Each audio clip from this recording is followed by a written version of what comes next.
One of the things about being a human is that we have the capacity for self-reflection. We actually have a relationship with ourselves. In fact, most of us, if we stop to think, have an ongoing dialogue in our own minds, commenting on what's happening to us and the things that we do. For many years, my inner dialogue was decidedly negative. I was very self-critical, very judgy toward myself. In fact, if you listened into my thinking after I did or said something that I thought was not exactly in line with what I wished, I would say something to myself like, "What were you thinking? That was so stupid.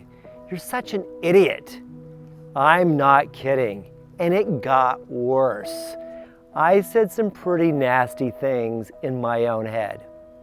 One day, I felt like God tapped me on the shoulder, got my attention by saying something like, "Why do you talk to yourself that way? You wouldn't talk to anyone else that way."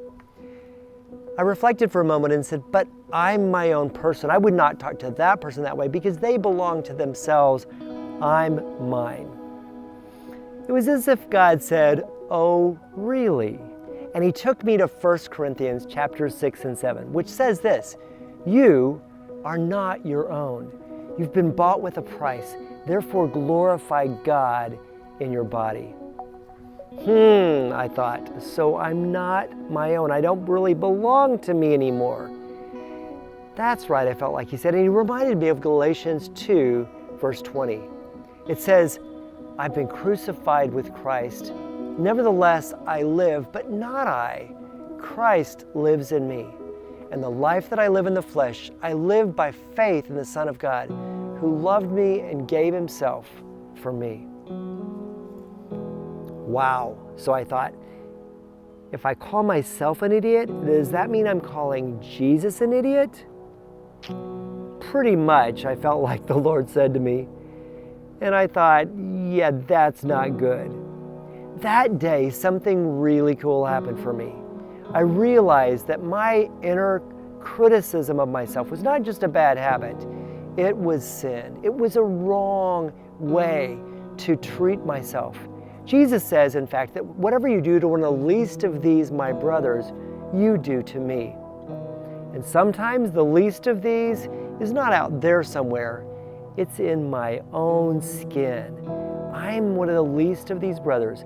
And when I treat myself disrespectfully, discourteously, or harshly, Jesus takes it personally. Pay attention to what goes on in your head.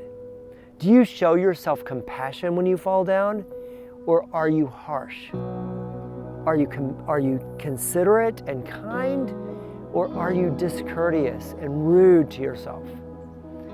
Are you merciful, or are you self-condemning and judgmental? If you're like me, you've got some repenting to do.